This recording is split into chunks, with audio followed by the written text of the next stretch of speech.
Welcome everyone to another episode of Trek Talk with Tech and Kirk. I'm TechMan16. I'm here. I'm here too, even though Tech doesn't mention me ever. I'm kind of getting butthurt about it. Real talk. I let you introduce yourself. To be fair, the name was already established before you came on board, so in all fairness. But we have a restructuring coming, so your time is coming, asshole. It's going to be Trek Talk with Handy next time. Damn it. Yeah, we're going to let you handle the STFC one since you like talking about that shit, and we'll go do the fun stuff. Anyways, what I wanted to talk about was Strange New World. I've actually seen all the episodes, so I am fucking finally prepared. Me too. All right, so first of all, I like the show. I really do. Samesies.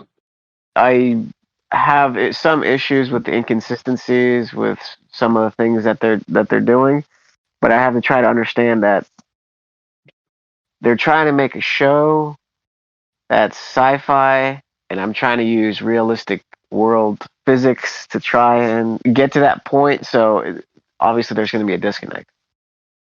But I did mention in the post yesterday to watch the episode Arena, the original TOS episode Arena with the Gorn. And I posted a funny link with the game, the Star Trek 2013 game with William Shatner and the Gorn dude. So Strange New World did their biggest retcon of Star Trek, I think, in a very long time. And that is the Enterprise encountered the Gorn. And even mentioned the Gorn by name. And if anybody remembers, in episode 1, when Pike was going to the Enterprise, his pad was saying, sighting of a Gorn unconfirmed. So, how do you guys feel about what they did with the retconning in episode 4? I took issue with it, of course. And there's a lot of inconsistencies there. However, for some reason, and I'm actually surprised at myself for not being more upset about it than I am. And I said it to you guys sort of off air, but I think a lot of it has to do with the fact that at this point I'm so desperate to like one of the new shows that I think my mind is sort of forcing me to overlook certain things, and so I think that's where I'm coming from. But yeah, I disagree with how it was handled. What do you think, Handy? I don't care that they've mishandled certain canon, personally. It's, in my opinion, some things have to be adapted, and it's not that big of a deal. Personally. I'm not a purist. I don't care when they make changes. So you'll get no outrage from me. I'm not expecting outrage. What I'm expecting is I just want to know what people think about it. And I'll ask the audience, if anybody else is watching, is there such thing as just a casual Trek viewer who doesn't, watch all of Star Trek? Me? Yeah, I was gonna say Handy's a little more than casual, because Handy, you pretty much watched at least some of every one of the shows that's come out, correct? Yes. Except for Lower Decks. I have not watched Lower Decks yet. I mean, to me, in my definition, because I don't want to sound like I'm gatekeeping, right? My definition of a hardcore Trek fan would be like someone like myself or Tech, you, where we've seen like every episode of every show. I'm close. I'm not able to see Discovery, and unfortunately, I just have not been able to finish Picard yet due to scheduling conflicts. But I'm only got like 2 or 3 episodes left. It's easy. I can knock that out in a day. But somebody like that who's seen, especially the original series leading up to now, and I use the term original series like TOS, TNG, Discovery, Voyager, and all that stuff.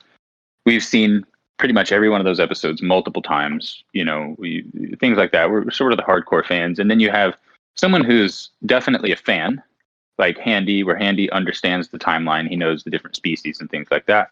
But then you would have what I would consider what you're saying is like a casual, is like somebody like, Yeah, I grew up on The Next Generation. I couldn't really get into the original series. I've seen a few episodes of Voyager.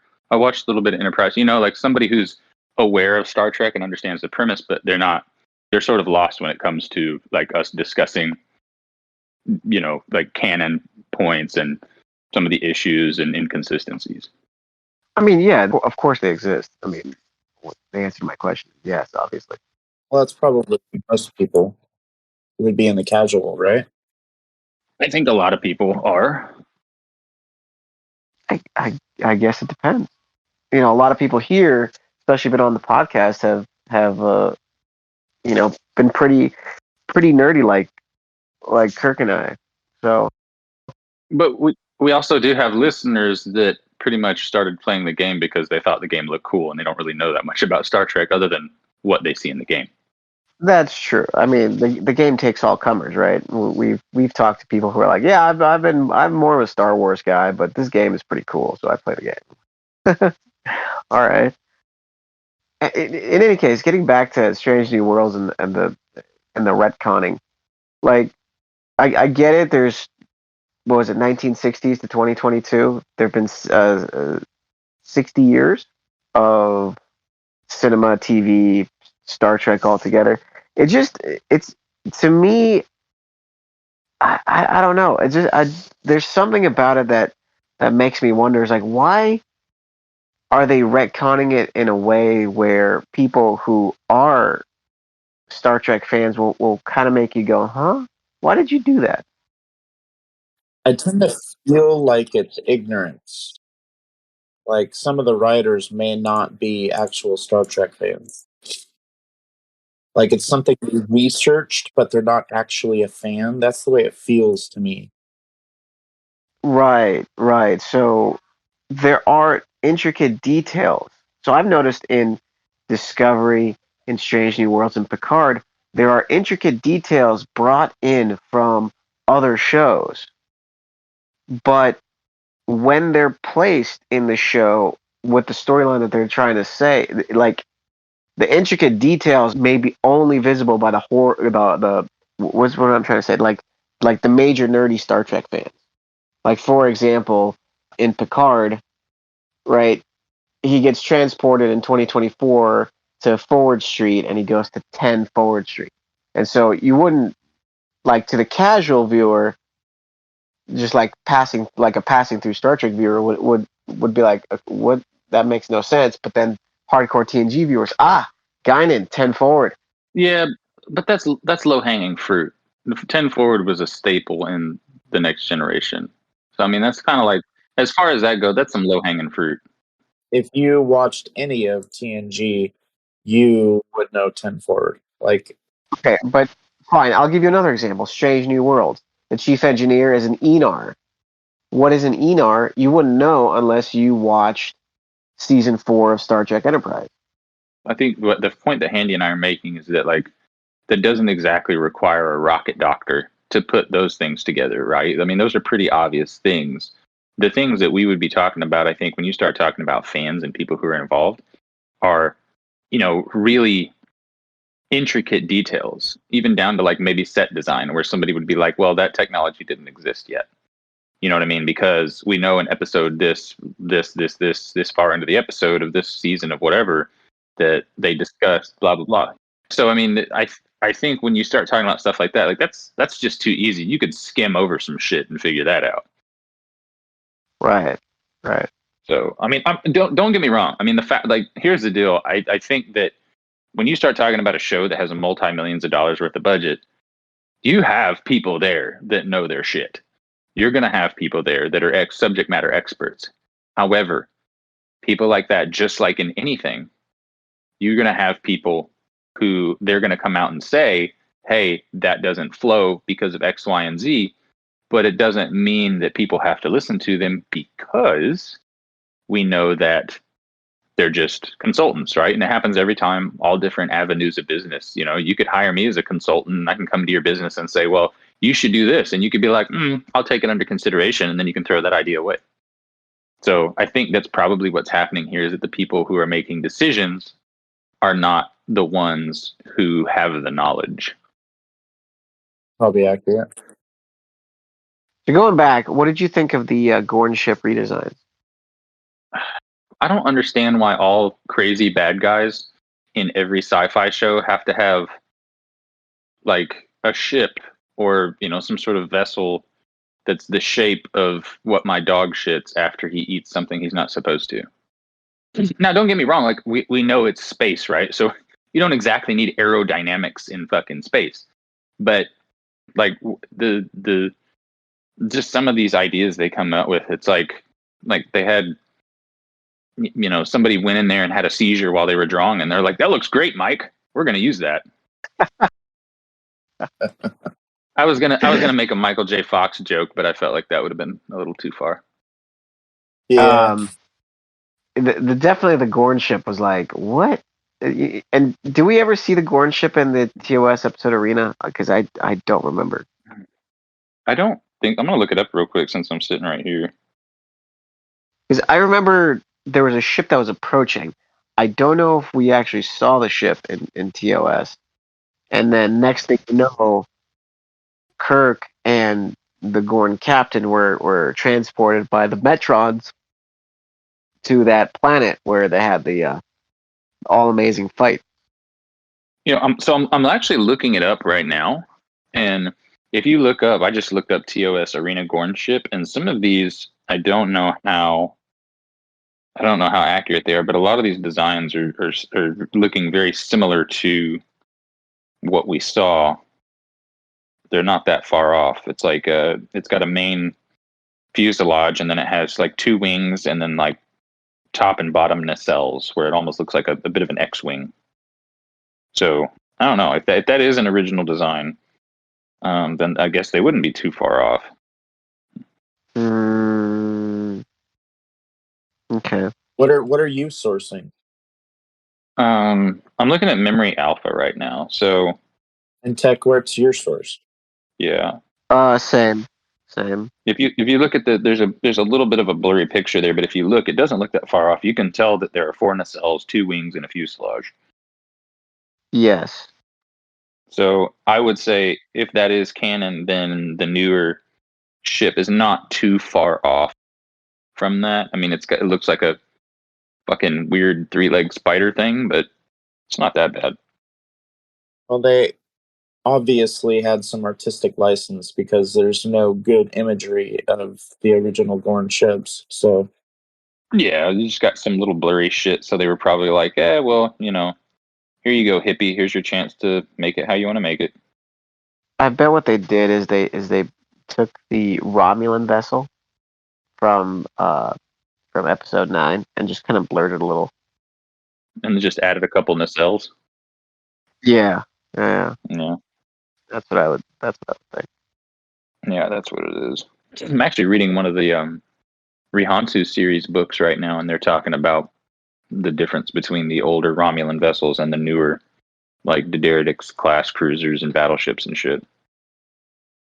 So going back to the episode, especially episode 4, I think I like the premise where the Gorn. I didn't like the retconning, but I did like the premise of the show. If I were to take it standalone, where the Gorn are hunting the colonists, and then the Enterprise has to figure out a way to maneuver from a superior enemy.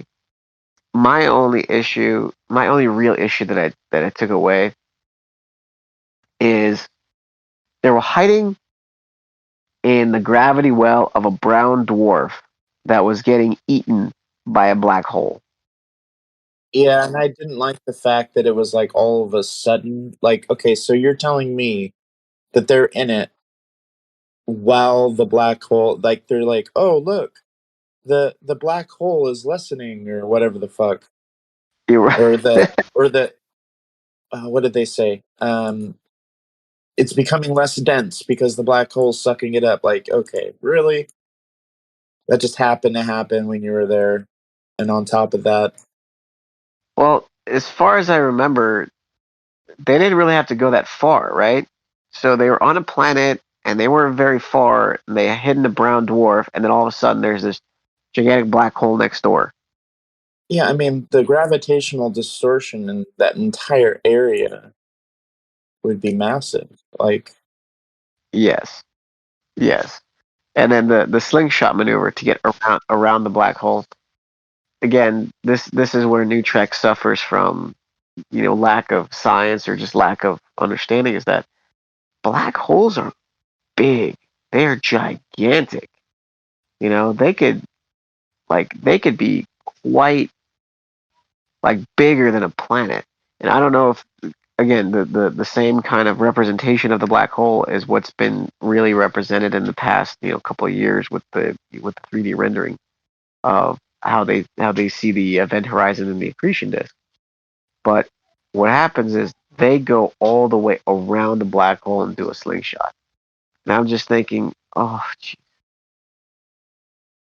Like that would take very long time. well, not to mention the time distortion. Yeah, exactly. Yes. Actually, I mean, every fucking physicist was watching that shit, and they were like shitting in their pants.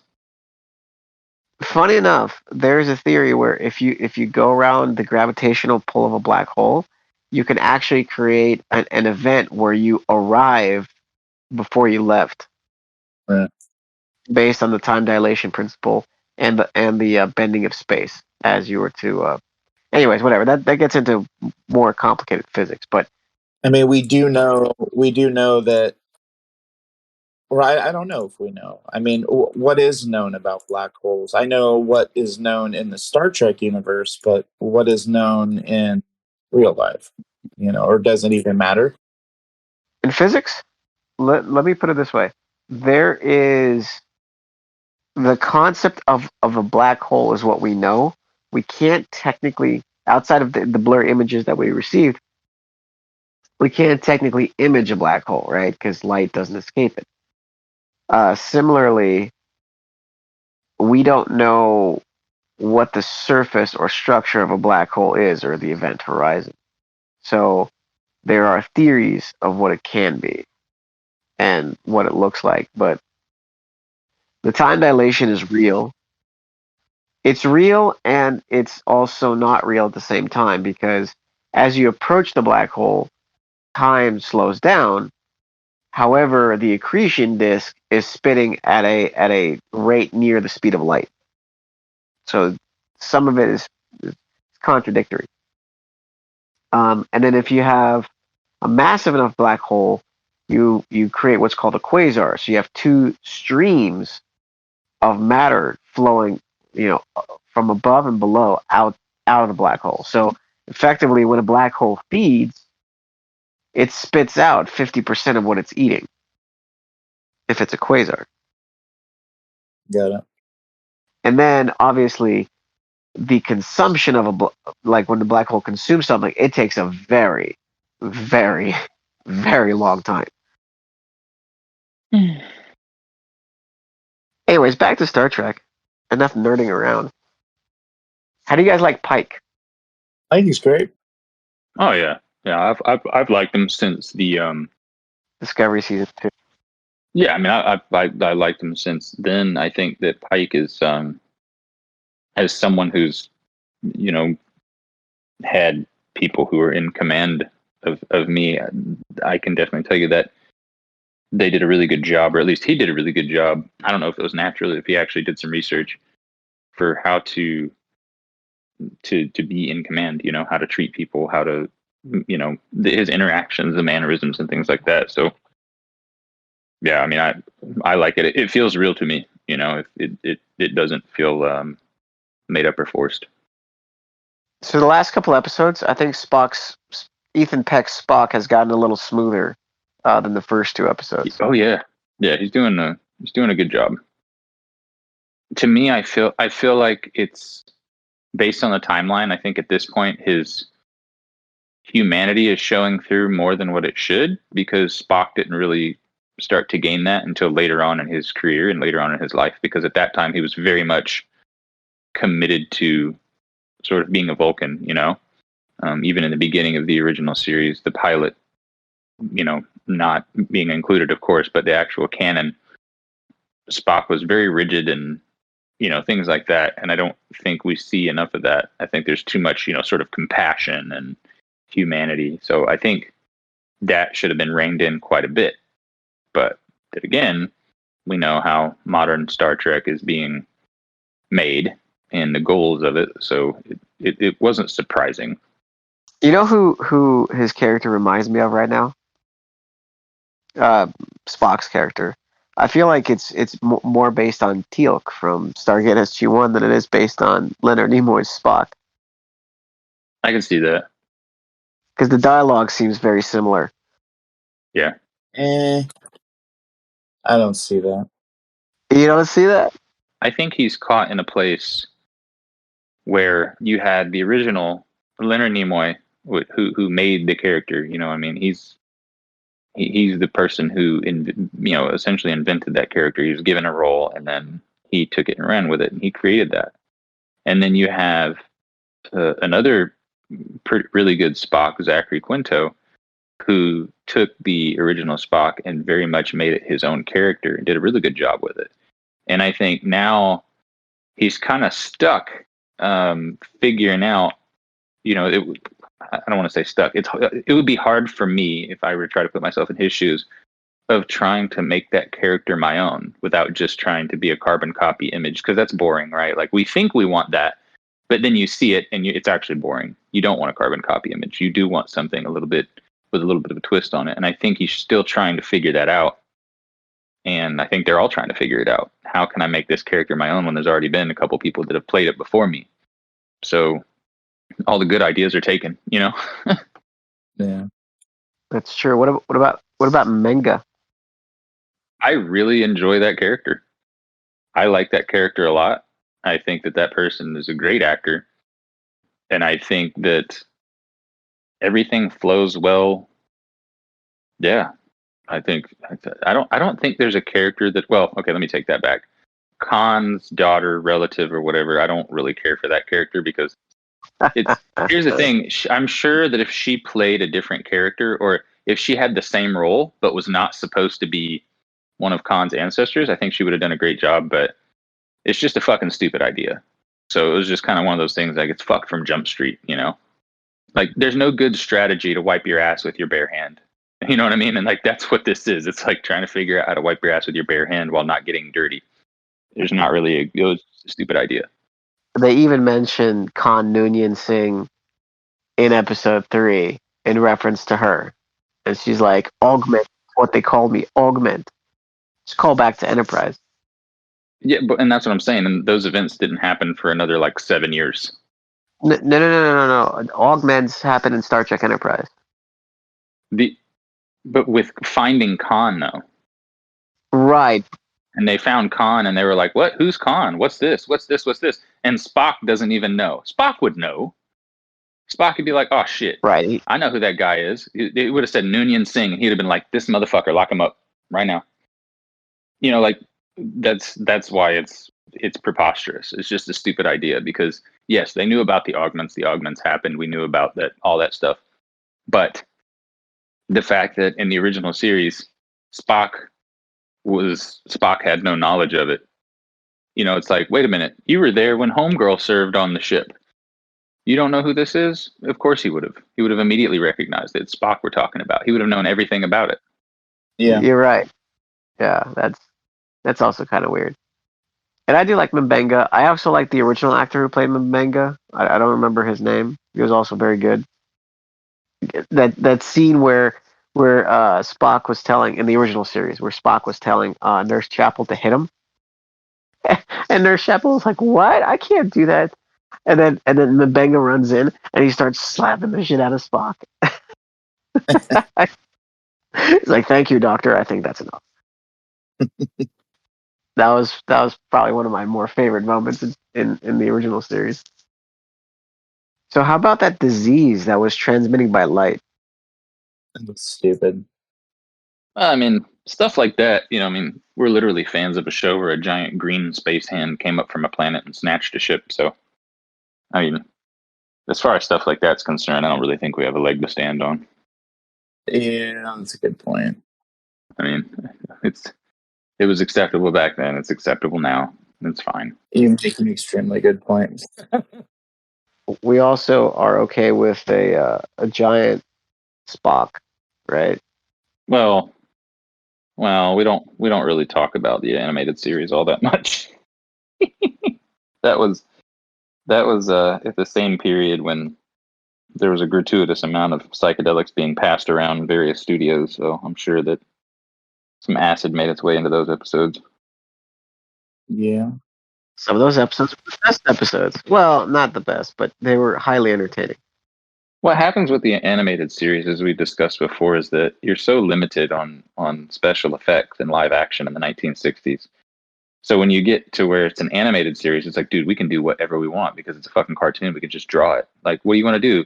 Fucking a dick with 8 arms. Yeah, do that shit, you know? Like, cat people on the bridge, dudes made out of rocks. Like, you know, you can do all these things. And so it's, you know, it fucking, that's just, they just kind of lost it because they were finally able to do everything that they had imagined. Hey, don't forget, in the original series, you had Spock mind melding with a rock. So you know that the Rock makes a comeback in the books, right? Does it? Yeah, the Rock joins Starfleet. What did The Rock have to say? He's telling everybody to know their role. Jesus Christ. But no, the Rock does make the Rock enlists or goes to the academy and becomes a Starfleet officer and becomes, like, I think, a security officer or something. Wait, the mother or one of the offspring? One of the offspring, yeah. And he actually can speak with his universal translator. So people are talking to the Rock. There's a scene where Ayla or Aya, or I can't remember the fuck how to pronounce it. Anyway, one of the Romulan defector captains, she's walking down one of the corridors of the Enterprise, just having a conversation with this Rock that's just sort of, I don't know, ass scooting across the ground or however he moves, vibrating fast or whatever, you know, and they're just having a conversation. So you've got that mental imagery. Well, the Orville has an amorphous blob as a chief engineer. So, well, voiced by Norman. Dude, I love Orville. That fucking show's so good. It's coming back out in June. I fuck with I mess with my wife all the time. Every time, you know, something happens and we're trying to have like some alone time, no, I'll fuck with her and I'll look at her and be like, you're ruining the sexual event. Oh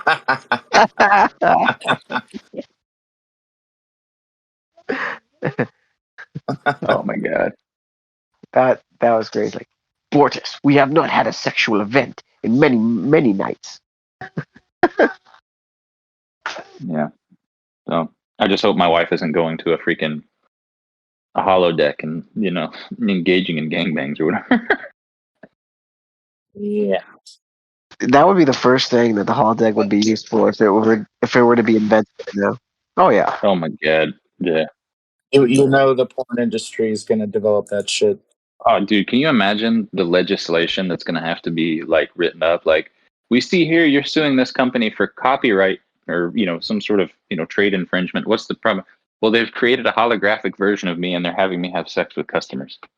You know, it's gonna be fucking wild, man. So those laws kind of exist for athletes already. They're called the NIL laws, or the name and likeness laws. So you can license your name and likeness for whatever software.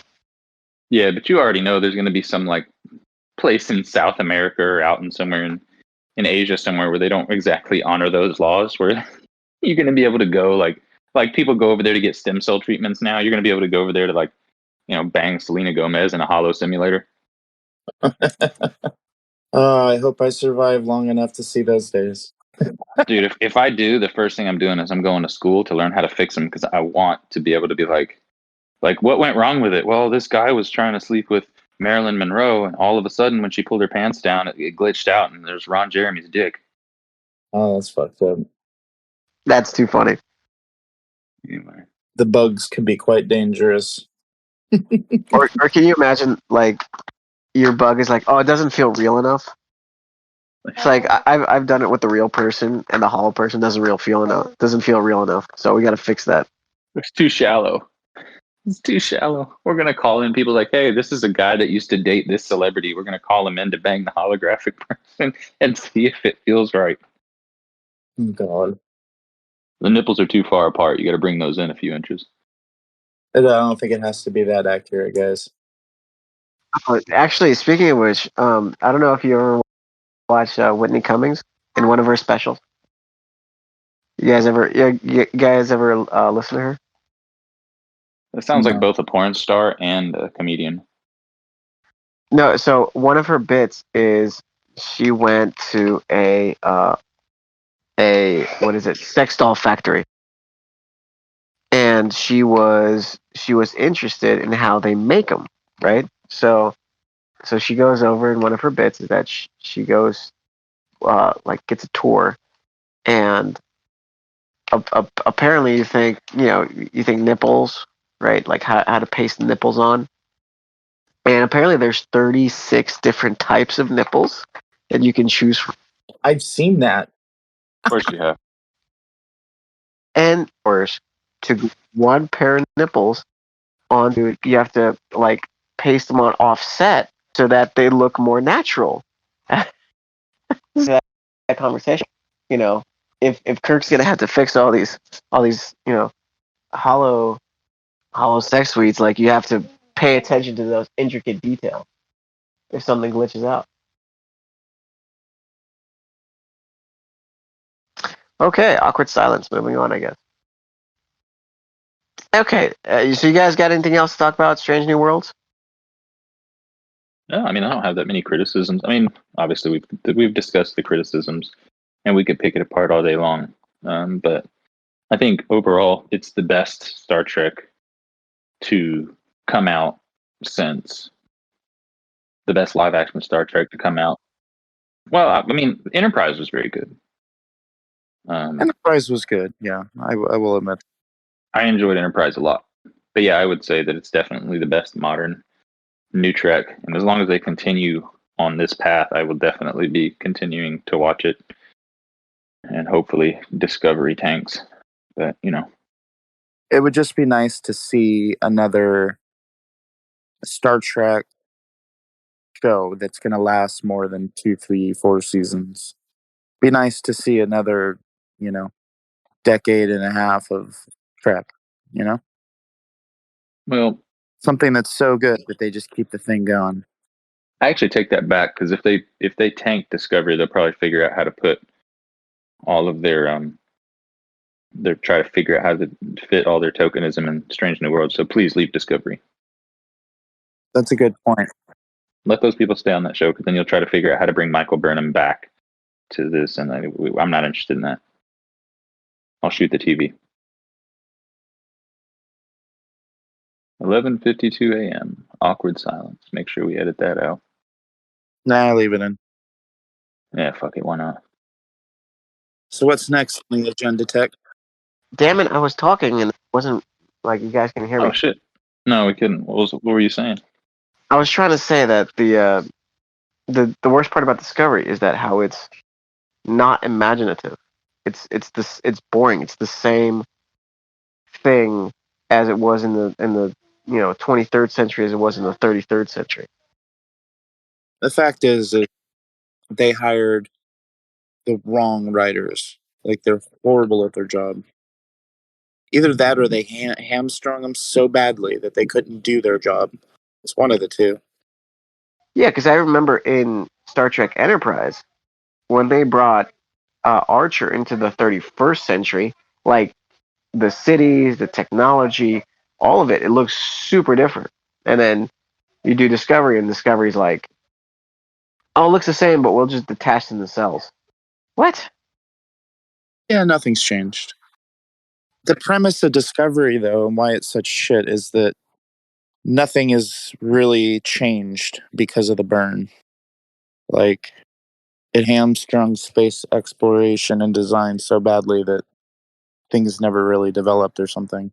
Well, they should have developed until that time, right? So things should have been different until that time, but it really wasn't. It's like, okay, so what's Starfleet headquarters now? It's a rainforest in space. Ooh. Ooh. We care about the trees and the birds. Whatever. Anyways, cool. So let's talk about something else. I actually I'm currently watching a video of a grown man fighting a kangaroo. Why are you I'm doing glad that? to see that you're engaged in a show. Because somebody sent it to me, and I have severe ADHD, and I had to check it out. This dude's like, dude, they're going to town. He's like beating. He finally tackles the kangaroo and like gets on top of him. Like, are you done? So I actually played the game yesterday for the first time in a bit. I did. By play the game, he means he got his 24, 4, and 10-minute chest. Yeah. I actually did all the missions that were like for the previous two arcs because they were all in my missions logs, and so I'm like, all right, screw it, I'll just do it, and I just went through and I did all the missions. So it actually took a while, like took a couple hours. Yeah. There's some weird new characters in GC that I didn't recognize. So It's the same people. It's just name changes. okay, But nobody actually looks at GC. In fact, the PC version, if you have Ripper's mod, you can turn GC off. oh really? That's cool. Yeah. That's cool. Yeah, and then I went around, hit a bunch of warships. I hit Donald Trump's miners in territory space. I'm sure he loved that. I just sent him a message saying couldn't resist. Lethal Weapon sent me a friend request. That's interesting. Yeah, why not? Venom said he would show up today. Who did? So what?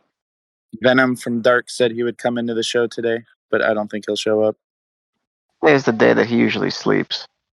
Apparently, he's a severe insomniac and works 3 jobs, or 2 jobs, or something. And Sunday's the day he usually sleeps, so he's probably not going to come on today. But I was just looking at things. I'm like, Dark's got 95 people. I'm like, wow, that's a lot. Well, in I don't know, man.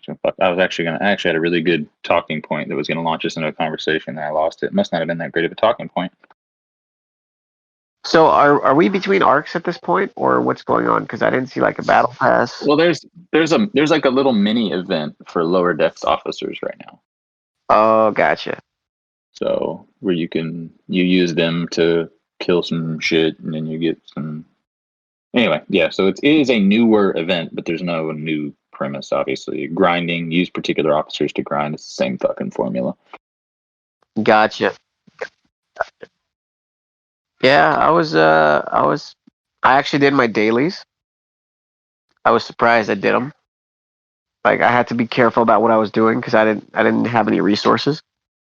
So I'm like, oh, okay, I gotta use this ship, and I gotta make sure I don't blow it up because I don't have the tritanium to repair it. I wish they would start. They'll never do it because then they'll lose money. But I wish they would let us give like blueprints away or something. I'm working on like my fifth jellyfish or something. What they should do is they should have a trade-in, like, and they could So I play this baseball game on my phone, and it's the same kind of thing, right? You play the games, or you could skip some of the games, and you get various little packets of trophies, right? Whether it be experience or gold coins or diamonds or all these other things that you can use to upgrade your team. But they also have a converter. So for some parts, like super unfair ratios, but you can trade a few things so that you can get better items that you could spend on. And so you can also spend money on this game. Same kind of deal, like $5 packs, $10 packs, $100 packs. I haven't spent a single dime on the game because it just work within the system, and so you can progress quite readily. And some of the things are ad supported, so you can watch a couple ads, get a few more items. But that's something that Scopus should really integrate. Is like, for example, trade in your blueprints, right? How many blueprints is a jellyfish? 120? Yeah, to build it, yeah. Yeah, so let's just say 600 blueprints for, like 1,000 latinum or something. I mean, like, people would do that all day long. Yeah. You know what I mean? So, like, some of those things that accumulate, like, for example, how many Vocluses can you build? You know, like six Voclus worth of blueprints for like 300 gold or 300 latinum. I mean, like, Just do transporter patterns for ships. yeah, things like that. Like, it would be like that would make a lot more use, because if you got to go grind like level 6 hostiles for a mission, or anything above like level 32s or whatever, I mean, you're gonna get like shit rewards. Why not just like put those shit rewards to something that could be useful? Yeah. I think most games have something like that, of that caliber, where you can do that. Yeah, a lot of them do. If you get things that you already have, you'll get something in exchange. I mean, fuck, they already do it for officers. You either get experience or you get transporter patterns. So Right, exactly. So yeah, exactly. Redo that mechanic for other things, especially blueprints. Like, oh my goodness. I mean, I can't imagine somebody who grinds as much as like, Inco or whatever. How many freaking envoys can he build? yeah, it's a pretty exorbitant amount. So like, why have that? What's the point? Well, the Scopely thing. Yep. Good old Scopely. They couldn't possibly give us anything useful, guys. Yeah, that'd be too easy. So coming back, just like for the day that I was doing, I was like, I felt kind of disoriented at sorts, because there were so many more menus that I'm used to, and I was like trying to figure out where everything was again, and it wasn't clicking. I was like, wow, there's so many screens, so many things to refine. I don't remember all this. And then there's some new screens too. Like, there's an amalgam screen for refining, and I'm like, what the. Yeah. And then I think they were running that what was that space dust event or something, like where you can apply like those 100 purple tokens towards um like the Vidar or the Franklin. And so I noticed that it used to be like three things, right? It would be like space dust, and it would be like Franklin blueprints, and then it was like Vidar blueprints. Now you could do sarcophagus. Now you could do amalgam. Now you could do something else. It's like holy crap! It's like 7 things now. You could use those cosmic, what is it, cosmic dust or whatever event. You know what I'm talking about? Cosmic cleanup. Yeah. I mean, that's quite a bit. I was like, wow. So everything's kind of like expanded since I've played regularly. So I don't. I just find it interesting how if people leave the game and come back, they're going to come back to a game that's like way more complicated than when they left. And even if you left at a complicated time, it'll be even more complicated by the time you come back. Especially once people get those lower decks officers at higher tiers. Now you're like, similar level ships are going to get blown up because you have better lower deck officers, as opposed to the stat beasts from epic officers. Feel free to jump in and talk about something. What about our 3 loyal listeners? Y'all want to come up, and you got anything you want to say? Anything on any of the subjects that we touched on? I'll just invite them all up. See if anybody wants to talk. Come on down. Well, there's a lot of people to choose from. Should have no problem. Yeah, don't everybody talk at once. Yeah, right. This is going to end up being like the shortest show that we've had in recent history.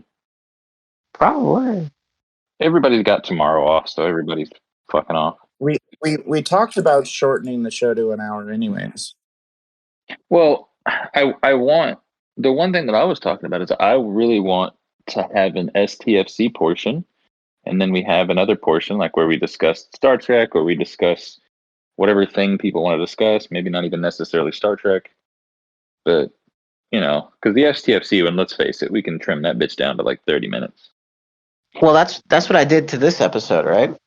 Talked about Strange New Worlds, and then we pivoted to STFC. What's going on, Lineman? How you been, man? I'm doing all right. How about yourself? Can't complain.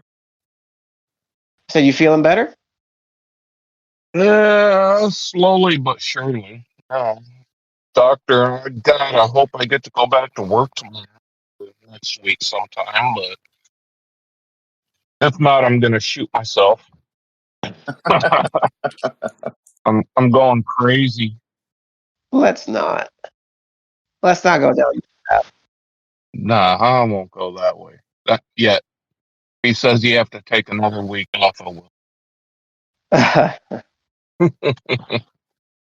So what's up? What's new? You've been playing the game more since you've got less to do? Nah, within the past couple of days, yes. I just got home from the hospital. I had to go back in, and then I got back home. So lately I've been back on, yes. And I pretty much missed the last arc. So I'm glad I didn't buy it, because that would have been a waste of $20. Well, I mean, you could buy all those resources still. Well, I don't really need them either. It's whatever. So the officers would have been nice, but no bubbles, no troubles. I don't know if there were any in there worth grabbing or what. I have no idea even what was in there. There was some stuff worth grabbing, but in my opinion, you're not really missing anything critical. All right, so I mean, lower decks is kind of leave it or take it sort of thing. In my opinion, yes, it's a little beneficial, but they'll source shards later, so no biggie. yeah, that's kind of what I figured. So whatever. That's how I took it. I get on when I can, and that's about it. But lately I have been, since I'm home.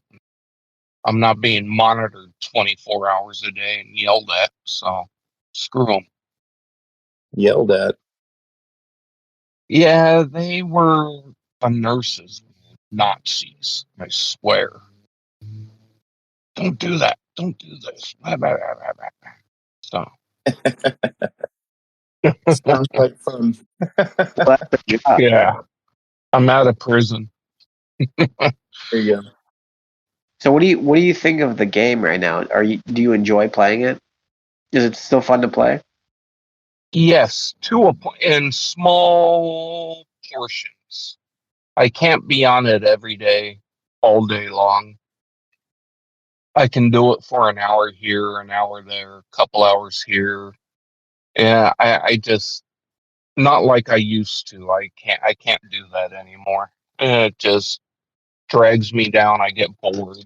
Just like, why am I doing this? There's better things I could be doing. Takes a while to get the dailies done now, doesn't it? It takes forever. So and I don't even do my dailies anymore. If I happen to finish them, okay, then I finish them. If I don't, big loss. So I could care less about dailies. It's just the big thing is if there's an event that I happen to see that catches my eye, it's like, what the hell? I'll go for that. Okay. So I'll do the event, but that's really about it. Dailies are the last thing on my mind. So the event that I saw, was it the lower decks version of Crucible of War? Is that what it was? The one today? Well, the past couple days, I'm assuming it's like you got to kill hostiles or whatever. It's an alliance event. That's what the one was today. I don't know what it was yesterday. I didn't even log in Okay. yesterday. So Yesterday was Killed More Hostiles.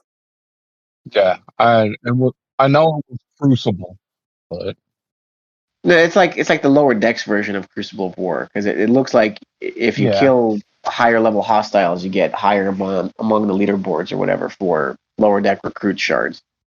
yeah, and if you have a lower deck officer on that ship, you get 2 or 3 times points or whatever. Yeah. That's the one. So I did that one, and so I'll probably be up the rest of the day. I don't know. Other than swap out liners. Well, you're welcome to come to Nona if you want. I already tried that, and you guys gave me a hard time. Really?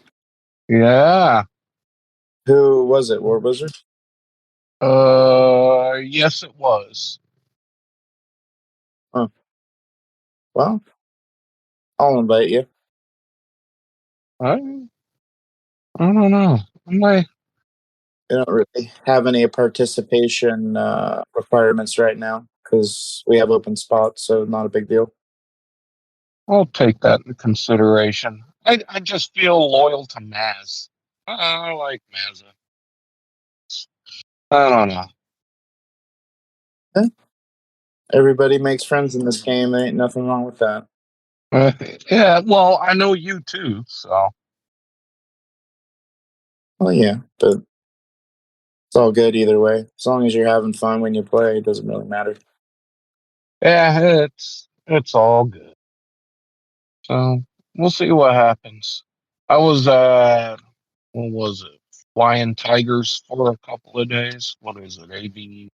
AVG or whatever it is. Yeah. It was kind of strange being the big dog for a change. Oh, yeah. Yeah, those poor guys. Wow, they need some help. So, well, some of them do. You were kind of a big when you were in my alliance. Yeah, I think the only one there that had me beat was Shadow. Yeah, Shadow. Well, Shadow and what was the other Oh, guy? Dark Wolf. yeah, what's his face? Dark Wolf. Yeah, No, we had a pretty good core group for a bit. we did, and then you bailed, and it's like, well, it's no fun now, so I'm Yeah. Yeah, Tech is a selfish jerk, isn't he? Oh, God, yes. When we meet for lunch, the only place he wants to go is where he picks. I mean, geez. No, we're going here. All right, fine. Ouch. Putting that on me. You're the one that keeps asking me, where should we go next? So I pick a spot. Well, you didn't have to bring that up. Oh, but I did. Makes my point. Yeah. Okay. Shut up. Uh, so what else is new, Lyman?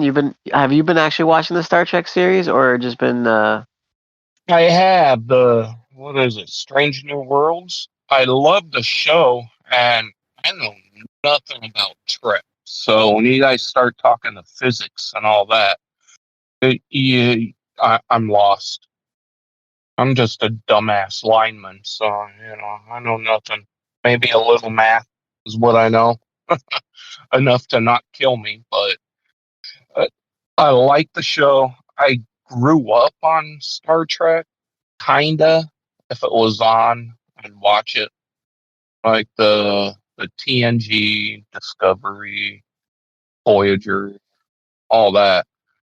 The new one though, I can't wait for Thursdays because I actually enjoy it. I know, right? It's a fun show. Yeah, I enjoy Pike. I all the characters are good. I didn't really know what did you call him? An Enoch was that And Chev Enar. or whatever Enar Yeah. was until I started playing the game, and I'm all, oh crap! He's an engineer. Okay, that's what he Yeah, does.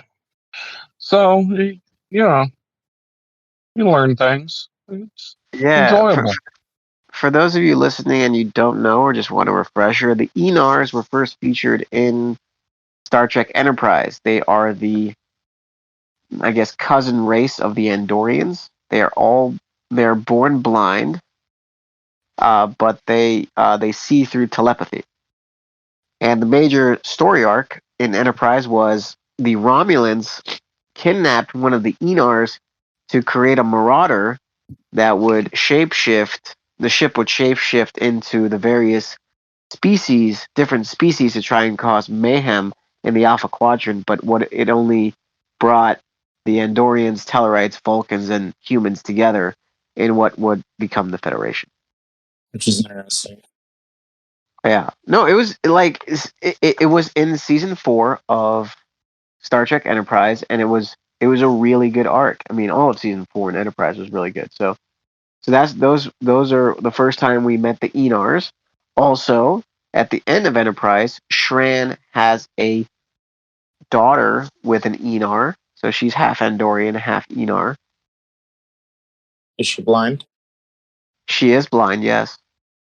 So yeah, I mean it was an interesting race to bring into the fold, right? They were pacifists, which, by the way, Strange New Worlds does mention that they are a pacifist people. Yeah, I did mention that. Although he kind of stated it like I'm a pacifist, not like my people are pacifists.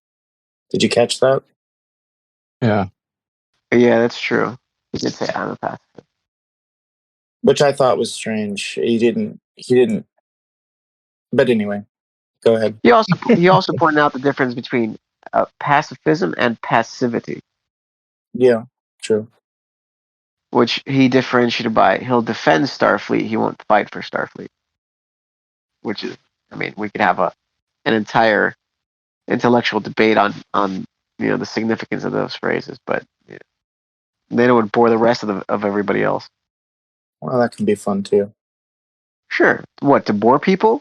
It's not to bore people. You almost lost me when you were talking about the black holes for crying out loud. It's like, give them a few more minutes. Yeah, drink some coffee, then I'll start talking more about black holes. Just find black holes fascinating. They are. They're just they are the most destructive force in the universe and the force that causes life. Like, it's just like there's such a contradiction. How do they cause life? So shall I go into? We're gonna lose linemen. Yeah, I'm sitting in front of the grocery store with my finger on the button. Well, just to put it simply, what they do is they ingest matter, and they also spit matter out and cause it to condense in an orbit around themselves. So effectively, all the planets, all the solar systems get formed around a black hole. So they're like a person. They eat it and then shit it out.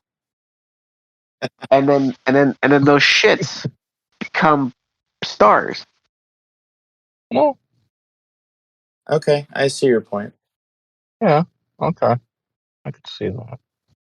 That's the dumbed down version of what happened. But yeah, The one that I can understand. Thank you. yeah, no problem. I'm here to help. Naturally. Always. Hey, Handy, No. why didn't you go watch World's Strongest Man this week? Because I'm just so jealous, overcome with jealousy that I can't handle it. What? Was that what the answer you wanted? Oh no, I'm pretty sure. I'm like almost 100% sure that you. Let me see. Is in Sacramento. No, I don't know. I didn't know it was a thing. Just because something's in my hometown doesn't mean I should watch it. You should. Who's the guy that's usually the front runner in those competitions now? Well, now you've got Alexei Novikov. I think right now he's in first, and you got the Stoltman brothers. They're from the UK. So Tom Stoltman, you got Martin Lisis, he's from the USA.